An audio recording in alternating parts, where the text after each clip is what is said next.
I'm Rick Howard, president of Kingdom Magic Vacations. In my job, I get to travel a lot. I explore the world on land and sea, eating in unique restaurants and discovering interesting locations. I'm always looking for new places to visit, and I want you to travel with me. Welcome to Travel with Rick. Hey guys, welcome to this week's show. I'm here with my good friend John Donahue. Hey John, how's it going? I'm great, Rick. Awesome. Good to have you here. Good to have you guys here.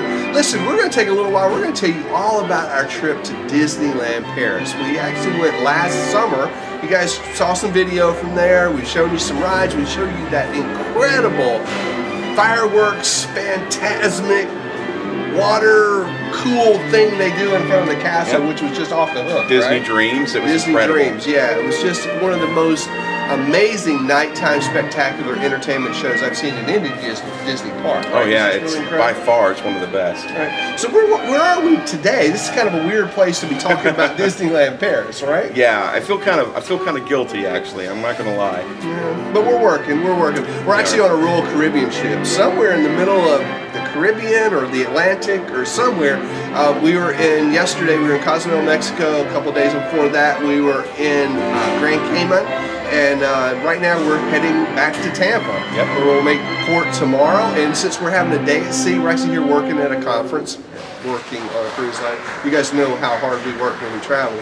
But you know, we are at a conference here. We're on our way back to Tampa. Today's our sea day. Yep. And so while we had this time, we wanted to take a little bit of time and tell you guys about our trip to Disneyland Paris and show you some of the sights and sounds and describe how cool that place is. Yeah, it's really a great experience, especially if you're a Disney fan, because Rick's been to Walt Disney World tons of times. I've been to Walt Disney World. Heck, not as much as Rick. We live there. We do. We live there. So it's like our backyard park. It absolutely is, and we're very blessed to be able to do that. We've been to Disneyland a few times. Rick's been a few more times than I have. Love it. But it's an incredible, unique experience for a Disney fan to be able to walk into a brand new Disney park that you've never been to. And honestly, it fulfilled a bucket list for me. It was definitely high up on our list. We had the opportunity to go there last year because we were planning to do this adventure by Disney in Ireland. Another thing that you guys have heard about on some past shows. We hadn't had a chance to watch some of that. That cool ghost hunt that we did on Halloween, where I showed it to you guys on Halloween, was just awesome. And of course the jaunty cart ride that we did, and you know, just walking into Irish pubs and things, which, you know, we didn't walk you guys into the Irish pubs, but that was just an awesome trip. But as we were planning that trip, you know, and I have this big globe, John, I don't know if you're aware of this, but in my office I have this big globe because I'm kind of geographically challenged, so a lot of times I'll be thinking, and plus I just like to, you know, it kind of helps my mind just kind of venture to where I'd like to go in the world and find places. So, you know, I'm looking where Ireland is positioned, and no, I'm not that geographically challenged. I actually didn't know what Ireland was.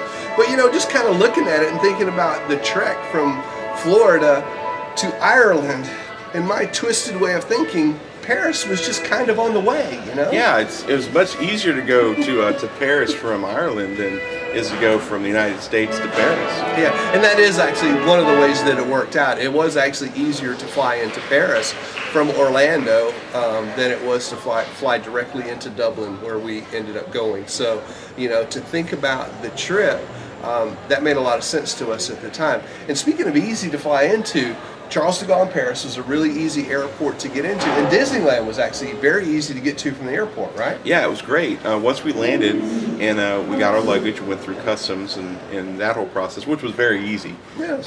We took not a monorail, but a little tram ride into the area where they have the trains that's right next to the Charles de Gaulle Airport. Right. And then we purchased a special ticket out to Nice, France, which is where the Disneyland Paris stop is on the railway.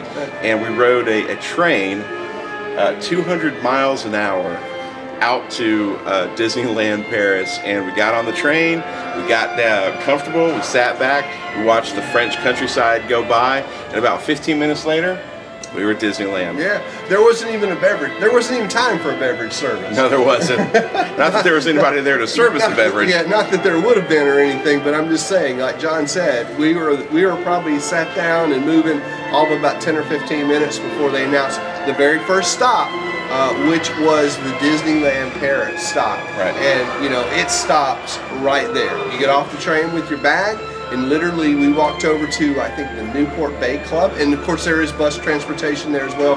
Right where you get off, that's where the Disney buses are, bringing people into the park. And you can either just take a short walk over, which we chose to, because we weren't really all that aware how the Disney bus transportation was working at that point. And we decided just to take a short walk on over through the Disney Village, or not kind of through the Disney Village, but by the Disney Village, and right over to our hotel. We were anxious to get checked in. Yeah, we were very anxious to get checked in. I think we were operating on very little sleep at that point. But the main area where we were staying was at the Newport Bay Resort, and there are 3 other resorts there. One is based off of New York, so it has a very modern, a very urban look. Inside, you would feel like you're right smack dab in the middle of New York City. And then the other resort there looked very similar to the Grand Californian or the Wilderness Lodge at Walt Disney World.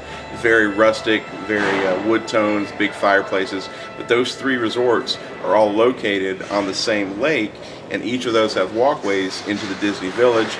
Disney Village opens up into Disneyland Park, and then also the Walt Disney World Studios Park, which we'll talk about that in a second. And then the 4th resort, the main resort, is the Disneyland Park Hotel, which is literally located at the front gate of Disneyland Paris. Right, and you have to walk like right under the hotel to enter into the park, and that hotel is just gorgeous. Gorgeous. It's kind of like being in port. Sorry guys, sorry John. It's kind of like being in port and being on that other ship and seeing the Disney Fantasy come into port. When you walk by that Disneyland hotel, you think, gosh, Dad, why aren't we staying in that hotel? You know, because it was pretty incredible. It was. Right? Location, location, location. Yeah, it was pretty amazing. But, you know, that was going to eat up a few more vacation points than or a few more American dollars than we were ready to put out at that point. But, you know, if you have the budget for it, you have the inkling to do it, I would highly recommend seriously considering that hotel, because it was, like you said, the best location, best looking hotel. I couldn't imagine what it'd be like just waking up and looking into the park, going to sleep, you know, seeing that fireworks show probably right from your balcony. You know, it would just be awesome. And the great thing about staying in a European hotel is usually they really put a value on breakfast. Yeah, it's included. It's included, and breakfast is an amazing meal every day. We had a great spread of fresh croissant and other cold meats, and cheeses, spreads, and it was incredible. And every day we had cereals at the and fruit, of course, at the resort, except for one day, which we got to have a special breakfast inside the park. But we can tell you about that in just a moment. Which was also included. So when we say special breakfast, one day you get the you know, the in park breakfast experience, which was awesome as well. So let's talk about parks a little bit. Like I said, they have 2 parks there. Sure, 2 parks. You have Disneyland Park, which is the main park that they opened back in 1996. Somebody will catch us in the comments, but back in the 90s is when they opened it. It's the one that Michael Eisner opened. Michael Eisner, yeah. And then a few years later, they opened up Walt Disney World Studios. And Frank Wells as well. Frank Wells was there, yeah. Forgive me for that. So Michael and Frank opened that one up, and then a few years later, they opened up Walt Disney Studios, which is very similar to our Hollywood Studios, sort of similar to Disney California Adventure. It sort of looked that way in the front, but once you stepped through the turnstiles, it was completely, you were in another park. Yeah, that Armageddon attraction was kind of cool. It was. Something. Yeah. And the cool thing about it, when you walked inside the park, normally you walk down Main Street USA or, you know, the main thoroughfare. In the Walt Disney Studios, you walked into a huge sound stage, and that main thoroughfare was inside, so you were covered. It was really unique. But once you walked inside, it literally felt like we were walking into Hollywood Studios in Walt Disney World, because it had the gas station, it had the diner, it had some shops. It was very similar. Many times I was, okay, I'm definitely in Paris, but this looks like home. Right. So Twilight Zone Hollywood Tower Hotel was there, you know, which it's really unique for all you Disney fans. And we'll talk about this a bit more too when we talk about Disneyland Park particularly. but it's really unique when you go to a Disney park for the first time, like Disneyland Paris, and you're very used to the way the ride looks in the park that you're so familiar with, Walt Disney World or even Disneyland. You're used to what Tower of Terror is like. You're used to what Pirates of the Caribbean is like. And Caribbean, I know, it's always a thing. But, you know, you're used to that. And so when you experience a Tower of Terror, and there are similarities there, but there's distinct differences. It's really kind of, it's eerie and it's cool all at the same time. Another one in the same park was the Rock and Roller Coaster featuring Aerosmith. Right. That was weird because it didn't look like a stretch limo. We didn't have the sound check prior to the ride. Aerosmith spoke in French. It was really weird, but it was cool. I mean, it was a great ride. It was a great experience. They do have a little Pixar land, not like they have in California Adventure in the United States, but they have some really cool attractions there that were Pixar based. But that's all in Walt Disney Studios. Not as large as Disneyland Park. It was a great park, but almost a little miniature Radiator Springs. Yeah, miniature Radiator Springs actually. So it was really cool. I enjoyed it. I thought it was really cool. But then we went over to Disneyland Park. Oh. Now that's awesome. I mean, the first thing that got me, well, you know, Main Street's incredible. You know, Walt's on Main Street. We're going to tell you all about Walt's. Walt's was awesome, which is a restaurant, but that was awesome. But just walking down and seeing their castle, because hey, every Disney park's got to have a castle, right? And this park is definitely no different than the others. It has one, but what got me is what they have underneath the castle. Oh yeah, you know, it's pretty cool. They put a real fire-breathing dragon underneath the castle. And I remember one of the first things I said was, every castle should have a dragon living underneath it, right? I mean, you just gotta have one of those. It's just really, really incredible, right? Yeah, I love that. It was great. I love that. And Pirates, I remember Pirates of the Caribbean. Their queue, their setting up for that attraction was just awesome. Yeah, it was great. It was a compound. You know, we have a great Pirates in Walt Disney World. We have a stellar Pirates in Disneyland in Anaheim, and it is mine as well. But the queue leaves maybe a little bit to be desired. Particularly Disneyland Paris, you know. I mean, yeah, you go under the bridge. Particularly Disneyland California. Right. You go under the bridge. You know, you got the sign. Yeah, it's cool. You got, you know, the Dream Suite up above it. So I mean, you've got some things. But you know, just walking through there. Now, of course, I understand you guys are going to flag me in the comments for this. I get it. I'm talking about the queue now, right? I'm not talking about the ride. I've already said the ride is my favorite. Getting in those pirate boats and floating by the Blue Bayou Hotel, dude, off the chain, good. I get it. I love it. You know, and then you know the whole attraction going through the waterfalls, and you know, all right. So this is not about Disneyland California. This is about Disneyland Paris. They've got a pirate ship outside the compound. Yeah, it's insane. Yeah, you actually walk into the castle, so you actually feel like you're inside the actual movie. So you have the castle. They have a pirate ship. They have a pirate band that plays. Yeah, we got that. Yeah, if you didn't see that episode, yeah, you're probably seeing a little clip now, but you know, it's pretty cool. Yeah, but the queue is just great. And once you go through that queue, you get to the boat loading area, and they have a restaurant just like they do in Disneyland California. So you get to go through that experience. And the ride I thought was stellar. Yeah, it was really, really good. And another ride that was stellar for me was Phantom Manor. I absolutely love Phantom Manor, which is their version of Haunted Mansion, but whole unique backstory to that one, different way of entrance, different inside. That's a scary Haunted Mansion, dude. That is. Phantom Manor. The thing about being in another country, they don't have the same sensibilities that the United States does. So speaking of Pirates of the Caribbean. There's a string quartet playing, and just like on cue. Yeah, thank you for playing along with Royal Caribbean International. So their culture is different than ours. So their Phantom Manor is not scary like jumping out at you, but they actually have a little bit more of the skeletons, a little bit scarier, a little spookier. But what got me about Phantom Manor and the whole area is Phantom Manor is located in their Fort Wilderness area they call Thunder Mesa, and their Thunder Mesa incorporates Phantom Manor, Big Thunder Mountain Railroad, and the Indiana Jones areas in Frontierland. But their whole Thunder Mesa area is themed so incredibly well that Phantom Manor's backstory is connected to Big Thunder Mountain's backstory, which is connected to all the areas where the food and restaurants are located. Right. It's such an incredible backstory in that area that all the stories are tied together, and that Phantom Manor experience is very chilling and really kind of cool when you think about the context of the Thunder Mesa story. It really was cool. And speaking of cool, you know, Indiana Jones is in Florida. You know, you've got Indiana Jones Epic Stunt Spectacular, you know, and of course Indiana Jones is in California. You've got the Temple of Doom and the whole, you know, whatever the Indiana Jones experience. Temple of Peril. Oh no, I'm sorry. Yeah. I'll edit that. Edit. But you know, well, you can leave it in there.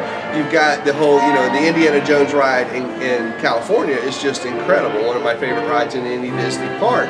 But in Paris, Indiana Jones has got a roller coaster. It's just awesome, right? Yeah, and I gave it away. It's the Indiana Jones and the Temple of Peril, and it's very unique because it's another outside roller coaster, and it's a looping coaster. Right. So that was a lot of fun. That was a really cool experience. And again, they had a lot of neat Indiana Jones tie-ins in the queue area. It was a great ride. That was a great episode too. I had fun shooting that. It was very, very cool. Yeah, did you helmet cam that, or did you actually steady cam that? I steady cammed it twice. Awesome. It was great. Really cool. Well, are there any other rides that you want to talk about that stuck out to you, or you want to jump right to some food? Yeah, real quick. I think It's a Small World is probably one of the best in the world. It's a long. It seems like a longer ride. The queue area is really neat. Starts outside, similar to California. Right. Yeah. And it's just a really unique attraction, especially when you realize that you're in France, and it feels like you're at home, but it's just different enough. It doesn't have the characters like Disneyland California's does. You know, the characters from the movies. But it's a great attraction. That's cool. And the one thing that we didn't get to do while we were in Disneyland Paris, it broke our hearts, was their Space Mountain Mission 2 was down for refurbishment. And their Space Mountain, in fact, their entire Tomorrowland is built off of Jules Verne. So it looks very steampunk, very turn of the 20th century. Their Space Mountain is a launching coaster that launches outside of the big dome that you're used to. Launches outside of the ride, launches you into the dome, and from there it's a looping coaster. It's a totally unique experience that we have to go back because it wasn't running when we were there. That's the way it goes, I guess. But yeah, we will have to return for that reason. So, food? Let's talk about food. Let's talk about food. I mean, definitely one of our favorite dining experiences for sure. I know I'm speaking for you here, but I so enjoyed Walt's. I mean, Walt's on Main Street. Definitely make a reservation for it if you're staying at one of the Disney resorts. I'll be happy to hook you up with a reservation. We didn't have a really hard time getting in there, but you know, you definitely need a reservation to get in there. Right. But just an awesome dining experience, right? Yeah, it's a higher end dining experience. So it's very reminiscent of Club 33. Yeah. It's got a lot of family memorabilia. We actually talked about this in the year-end episode. Right. Right down to the elevator. Yeah, the elevator. It takes you upstairs for the dining room. Right, and the cool connection is this elevator was in Disneyland Paris, and Walt found the original elevator that they reimagined in Disneyland from a hotel in Paris. So that was a nice little connection. The food was incredible. I think we both had steak. The steak was incredible. We told the story about the condiments, but Walt's was an amazing dining experience. Parisians do love their food. Americans do too, and their wine. We had great Bordeaux that night, I think, with our steaks. So it was just fantastic. We had a not so great experience over at Annette's. Yeah, we'll get to downtown Disney. The Disney Village. Right. But there's 3 times as many restaurants inside of Disneyland Paris as there are in any of the United States-based parks. Right. So Disneyland's Downtown Disney, which they call Disney Village, has the now infamous Annette's, or as we like to call it, a Knott's. Yeah. Should we go as far as to say it's the Singapore of Disneyland Paris? I would say it's, oh, it's true, actually. It's fashioned after a 1950s diner, so we had high hopes. Right down to the pink Cadillac. I mean, how bad can you screw up a burger and fries? Right down to the pink Cadillac out front. Yeah, it was great. It was a great dining experience before, and it's not so great. Yeah. But they had some really cool restaurants there. They had some familiar restaurants like McDonald's and Earl of Sandwich in downtown. Yeah, you got a Starbucks there if you want to just catch something light and easy. Yep, you have a sports pub. Have a sports pub. You mentioned they also had the Wild West show there. Mickey Mouse and Goofy, I guess, in a Wild West show. I know Mickey Mouse for sure. Yep. In a Wild West show, you know, with some good old American barbecue. You know, yep. Actual cowboys wrestling. Buffalo in the show. Nice. It's really kind of unique. So. Yeah, nice. And then they had the it was a Chicago style steakhouse, Steakhouse 55, I think is what it was called. Right. So a lot of really great. Oh, and a Rainforest Cafe. Mm-hmm. So a lot of great dining outside of the resorts, outside of the parks, and the shopping. If we can jump to the shopping really quick. Yeah, a lot of great shopping. They have a brand new World of Disney store that was incredible. Yeah, just amazing. Help you pick up those souvenirs, drop a lot of your American dollars there as well. Right. You know, those unique Disneyland Paris souvenirs. Yeah, it was great. Sure. Several different stores as well. They have other opportunities for souvenirs, but they have the World of Disney store. Then they have the original Disney stores that they had even before they opened the World of Disney. That offers you maybe a little bit more economical, you know, things that you can take home. Sure. So one of the questions that we got asked a lot is, what if you don't speak French? So yeah, it's actually pretty easy to get around there. The cast members may not all speak fluent English, but they'll definitely speak enough English to help you get by. And if you're kind, then at least try some broken French with them. You know, merci. You know, just try to say thank you. Try to be not those Americans. You know, when you come there, you'll certainly have no problem getting by.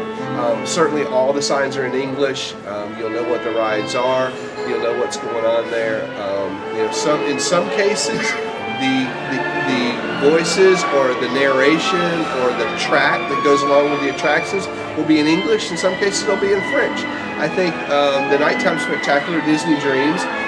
Actually, part of it was in English, part of it was in French. So it makes it more unique. I mean, if it was all American, if it was all English, you wouldn't be in Paris. You wouldn't feel like you're in Paris. So I think that makes it more unique. And like I said, certainly you won't have any trouble getting by. Everyone tries to help out, even us Americans there, right? Yeah, absolutely. Just be patient. They'll be patient with you. Park maps are available in English, but if you're looking for park maps with an American flag on it, you're not going to find it. You have to find the British flag because that's the symbol for English, though. So you have to be careful of that. But for the most part, Disney is still Disney, even in Disneyland Paris. They hire incredible cast members. They do. And they took great care of us. Even the cast members who didn't speak a lot of English, they were very helpful and they were very kind. And we did a lot of pointing, a lot of smiling, a lot of, you know, if you have that look of I need help on your face, they will take great care of you. Absolutely. You know, just like in any Disney park, you know, find a street sweeper, they're going to help you out, right? They're going to be ones that know what's going on and going to be able to help you out. All right, so then just to recap a little bit further, food, awesome. Thumbs up. Attractions, incredible. Yes. I mean, we talked about, you know, we mentioned it a bit in our end of the year episode. The layers, the depth of the signage, the depth of the colors, the signage, the paints, everything about it. Just more vibrant, more alive. It just was incredible, right? Absolutely. Everything. I mean, it just had that Renaissance, old world feel to it. Even a sign to enter a ride, you know, wouldn't be just a sign. It would be just like a sculpture, a sculpted piece almost. Just incredible. So, just really, really nice. Transportation to get there, so simple. Fly into Paris, Charles de Gaulle Airport, grab a train. You'll be there in less than 20 minutes, no problem. Easy to get to, easy to get back to the airport. You know, there's a departure schedule. Trains run about every half an hour or an hour. Just check with the concierge at the hotel. They can get you the train schedule. You'll know what you need to do. No problem at all. You know, getting in and out of Disneyland Paris. You can hire a car. You can going to, you spend time in Paris, going to the city of Paris, definitely do that. Paris is an awesome city. So you can definitely make it a multi-day trip. Time to spend at the park. What should we say? I mean, I gotta say, the Walt Disney Studios, it closes at 6 o'clock most days we were there. Yeah, it was 10 to 6 when we were there, and you could pretty much get everything in from 10 to 6. Yeah, I mean, it's a one-day thing. It's a half-day park. I mean, you can definitely make it there. You could probably get through Disneyland Park, Disneyland Paris Park.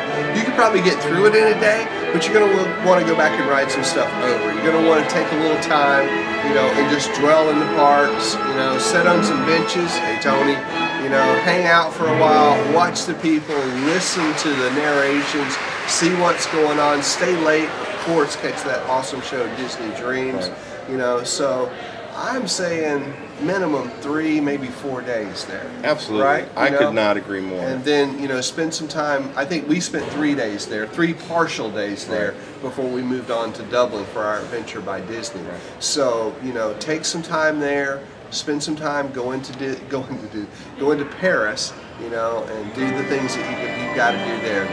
Go to some museums, go to the Louvre, go to the Eiffel Tower. Right. Eat in a sidewalk cafe in Paris. So make it a fully rounded trip for you, and you'll have a great time. And you can do exactly what you would do at Walt Disney World. All the resorts have great pools. All the resorts have great places that you can eat and hang out. They have great lounges if you'd like to have an adult cocktail. And they have some really unique experiences. But always keep in mind that you are in a different country, and even though it is a Disney product, not everything is exactly how you would expect it to be in an American park.